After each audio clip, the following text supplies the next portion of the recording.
Teman-teman, kalian percaya ya, kalau manusia mati berarti semuanya selesai? Kalau suatu pagi kalian menemukan secari kertas dengan tulisan tangan istri kalian yang sudah meninggal, kalian bakal bagaimana? Sebelum musim semi datang, anak itu akan pergi. Jangan menangis.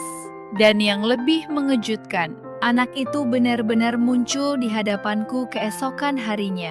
Kisah yang sulit dipercaya ini akan aku ceritakan kepada kalian. Ini bukan cerita dari zaman yang terlalu jauh, tapi juga bukan kejadian kemarin.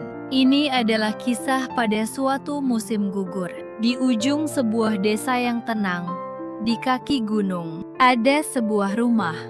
Sebatang pohon besar menjaga gerbangnya, dan sebuah sumur tua bernapas di tengah halaman. Di rumah itu tinggal seorang lelaki, tua berusia 70 tahun bernama Mansu. Orang-orang desa memanggilnya kakek Mansu, dan kakek ini punya kebiasaan yang selalu ia lakukan setiap pagi. Ia memasak nasi 2 mangkuk, satu untuk dirinya, satu untuk istrinya yang sudah tiada. 4 tahun lalu, istrinya Nenek Kim Malsun meninggal dunia. Mereka hidup bersama selama 50 tahun. Setelah membesarkan seorang anak laki-laki dan mengirimnya ke kota, yang tersisa hanyalah rumah, halaman, dan sebuah kursi yang kosong. Tapi kakek Mansu tidak pernah merasa benar-benar sendiri. Sayang sudah pagi. Saat matahari terbit, ia duduk di beranda dan berbicara pada udara kosong. Saat menyapu halaman, saat membersihkan tempayan-tempayan, ia terus bergumam, seakan ada seseorang di sampingnya. Hari ini cuacanya bagus, pas untuk menjemur. Tanpamu rumah ini terasa luas. Tapi aku tetap hidup baik-baik. Orang-orang desa berbisik-bisik. Kakek Mansu katanya tinggal sendiri akhir-akhir ini makin parah. Jangan-jangan ada arwah istrinya yang menempel. Kakek Mansu hanya tersenyum mendengar itu. Karena seseorang pergi bukan berarti hati ikut menjadi kosong.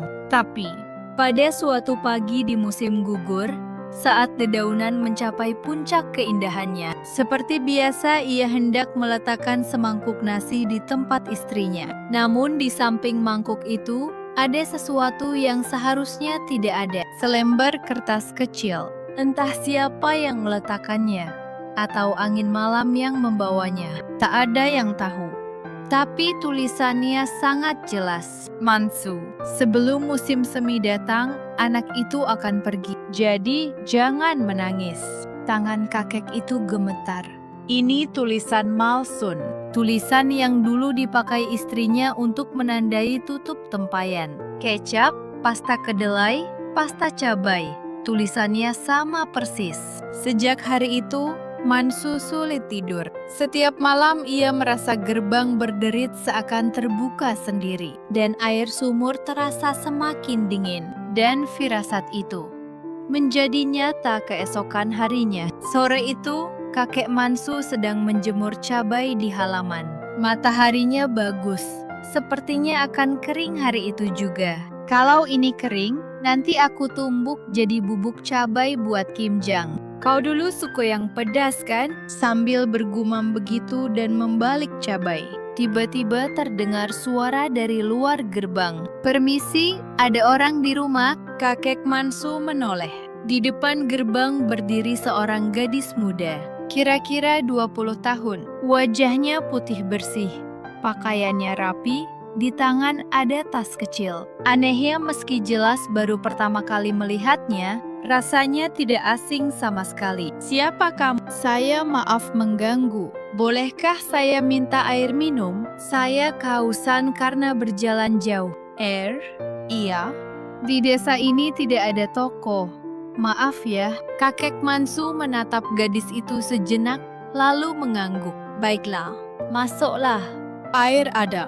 Gadis itu memberi salam sopan lalu masuk. Saat kakek membawakan air dingin dari dapur, gadis itu duduk di bangku kayu dan melihat sekeliling. Lalu, Pandangan kakek tanpa sadar mengarah ke sebuah foto berbingkai di dinding. Foto masa muda kakek dan istrinya, Malsun, yang berpose bersama. Gadis itu juga melihat foto itu, dan ia menarik napas kecil, sangat kecil, begitu cepat. Tapi kakek tidak melewatkannya. Terima kasih. Gadis itu menerima gelas dengan dua tangan dan meneguknya sampai habis. Gerakannya entah kenapa terasa familiar. Kamu kelihatannya berjalan jauh. Iya, desa ini lebih masuk ke dalam dari yang saya kira. Ada urusan di sini? Tidak. Saya hanya sedang perjalanan. Saya keliling dari desa ke desa, singgah sebentar. Sendirian? Iya. Kakek sebenarnya tidak ingin bertanya lebih jauh, tapi saat gadis itu meletakkan gelas, ia melontarkan kata yang tidak terduga. Kakek sedang kimjang, tangan kakek berhenti. Apa? Gadis itu cepat-cepat tersenyum dan mengubah ucapannya. Ah, bukan maksud saya, di halaman banyak cabai. Saya kira kakek sedang menyiapkan kimjang. Kakek tidak bisa berkata apa-apa karena kata kimjang itu di rumah ini sudah lama terkubur seperti kata terlarang. Setelah istrinya pergi, kakek tidak pernah kimjang lagi. Bukan karena tidak bisa, tapi karena tidak sanggup menyiapkan kimchi untuk dimakan sepanjang musim dingin. Untuk meja makan seorang diri, itu seperti mengaduk-aduk rasa sepi yang terlalu besar. Tapi gadis ini mengucapkannya begitu natural, seolah-olah ia sudah lama mengenal rumah ini. Namamu siapa? Saya Sua. Sua. Kakek mengulang nama itu pelan. Entah kenapa, dadanya terasa nyeri sedikit. Kalau nama kakek, saya Mansu. Orang desa memanggil saya kakek Mansu. Kakek Mansu. Cara Sua mengucapkannya aneh, seperti cara bicara yang sangat akrab. Tak lama kemudian, Sua berdiri. Kalau begitu, saya pamit. Terima kasih banyak. Hati-hati di jalan. Iya. Permisi. Sua melangkah ke gerbang, lalu menoleh sekali lagi. Dan dengan suara yang sangat kecil, hampir tak terdengar ia berbisik. Jangan menangis. Napasku seperti berhenti. Itu kalimat yang tertulis di kertas semalam. Jangan menangis. Kenapa Sua tahu kata itu? Dan kenapa di rumah ini? Bahkan setelah Sua pergi, kakek berdiri lama di depan gerbang. Sayang, ini semua apa? Keesokan paginya, saat kakek Mansu hendak memasak nasi di dapur, terdengar lagi suara dari luar. Kakek Mansu ada di rumah. Saat kakek keluar, gadis kemarin Sua berdiri di sana. Di tangannya ada sebungkus kecil. Oh, kamu yang kemarin? Iya, saya Sua. Masih ingat kan? Tentu. Ada apa? Sua menyerahkan bungkusan itu. Kemarin saya berterima kasih karena diberi air. Ini untuk kakek. Di dalamnya ada kue dan buah-buahan. Aduh, tidak perlu sampai begitu. Tidak apa-apa. Kakek tinggal sendiri kan? Hal seperti ini susah kalau harus menyiapkan sendiri. Kakek terlihat canggung, tapi tetap saja. Sua menarik napas pelan, lalu berkata hati-hati. Dan kakek, bolehkah saya minta satu tolong? Tolong? Sua ragu-ragu, seolah takut begitu ia mengatakannya sesuatu akan berubah selamanya. Penginapan di desa penuh semua. Saya tidak punya tempat menginap. Bolehkah saya menumpang satu malam saja? Saya akan bersih-bersih dan masak. Tanpa sadar, pandangan kakek mengarah ke kamar dalam. Kamar yang dulu dipakai Malsun. Kakek menggigit bibir. Lalu pada saat itu, Sua bergumam sangat pelan. Benar-benar pelan. Tidak apa-apa, nenek pasti mengizinkan. Kakek membeku. Apa barusan kamu bilang? Sua terkejut dan menatap kakek. Ah, bukan apa-apa, saya cuma bicara sendiri. Kakek menatap Sua lama lalu akhirnya mengangguk. Kalau begitu, masuklah. Di mata Sua terlihat lega dan sedih sekaligus. Terima kasih. Begitu menaruh barang, Sua mulai melihat-lihat rumah.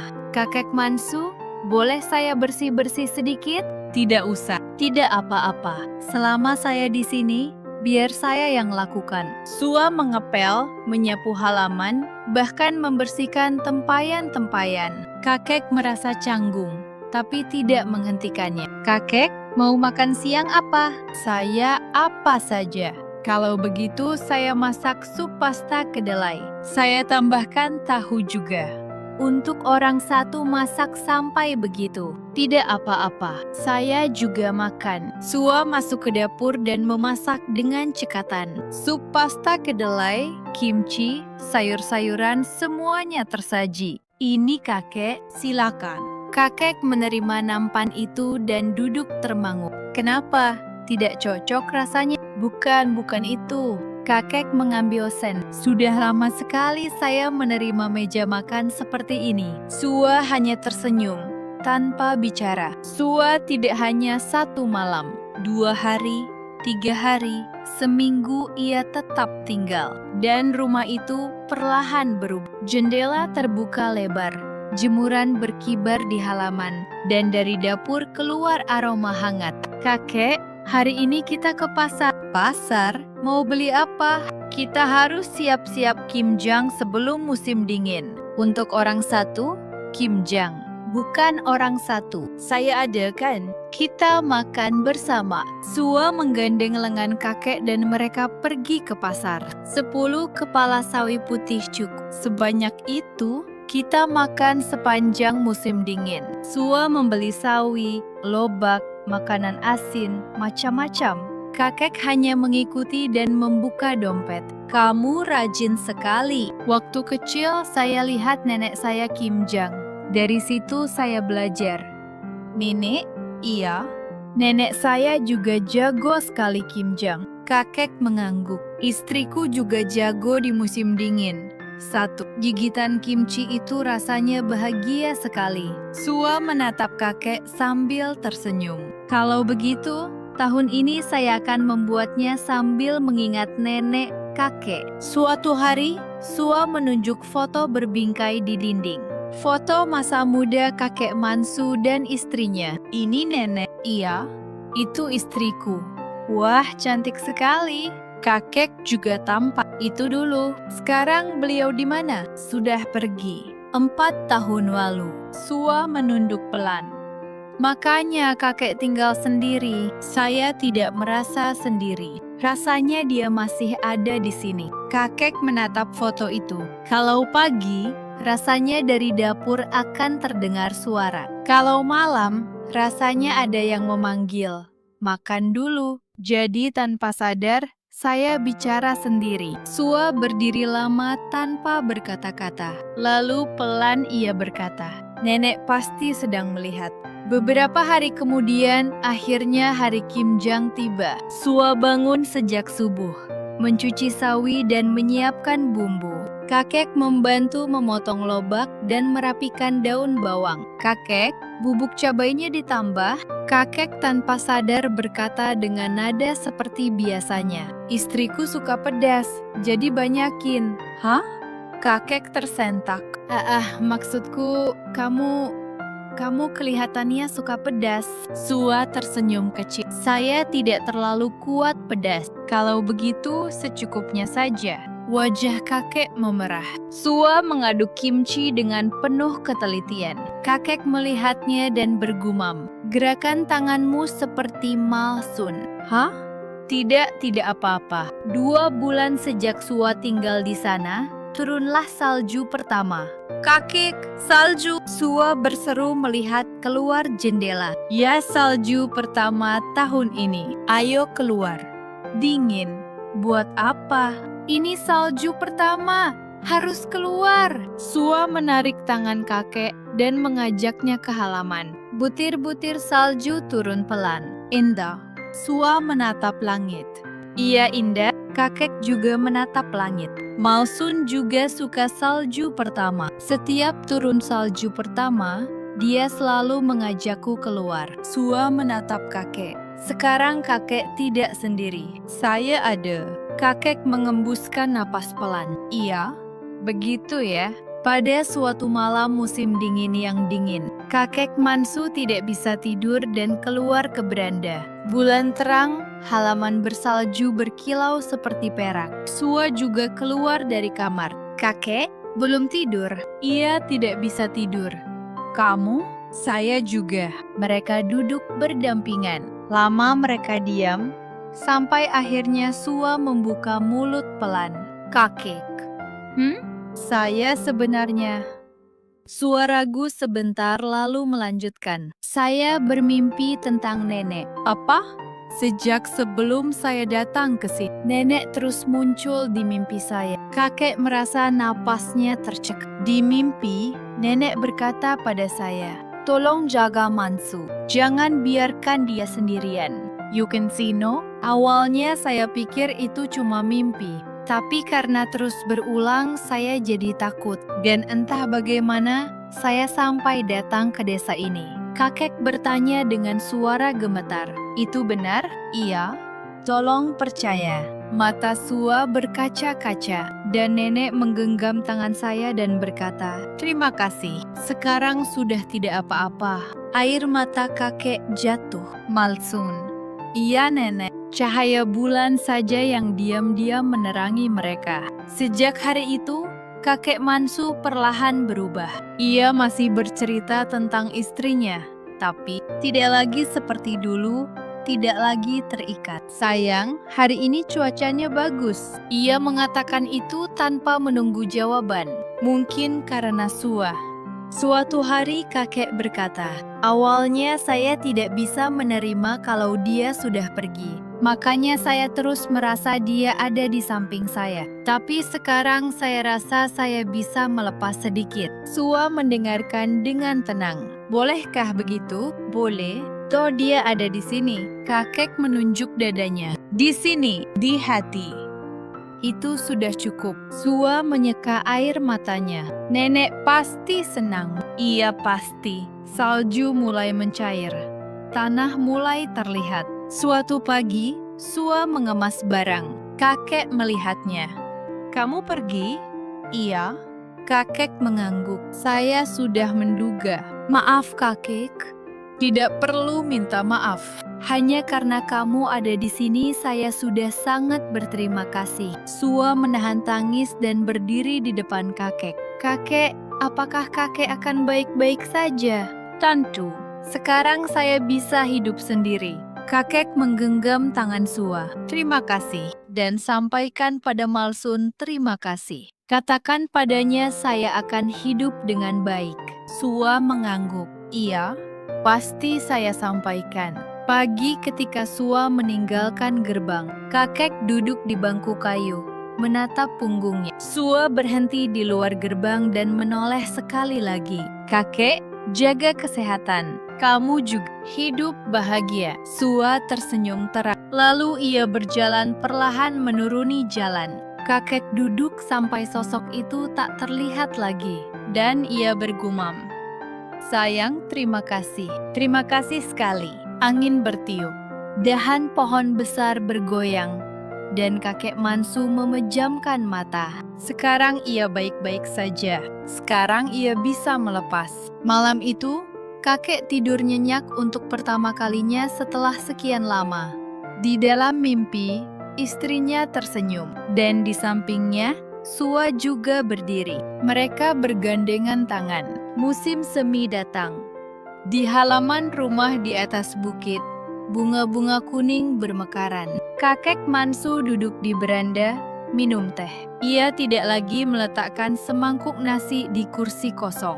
Ia tidak lagi berbicara pada udara kosong. Tapi kadang, saat angin bertiup, ia masih bergumam pelan. Hari ini hari yang baik, dan di suaranya tak ada lagi rasa sepi. Teman-teman penonton, seseorang boleh pergi, tapi cinta tidak hilang. Mungkin kita hidup dengan mengubah cara mencintai itu, dari memegang erat menjadi menyimpan dalam ingatan. Semangkuk nasi terakhir Mansu bukanlah deklarasi untuk melupakan, melainkan janji untuk melepas dengan baik. Semoga kisah hari ini turun pelan ke hati kalian dan menjadi penghiburan kecil. Jangan lupa subscribe dan like ya, dan tuliskan pendapat kalian di kolom komentar.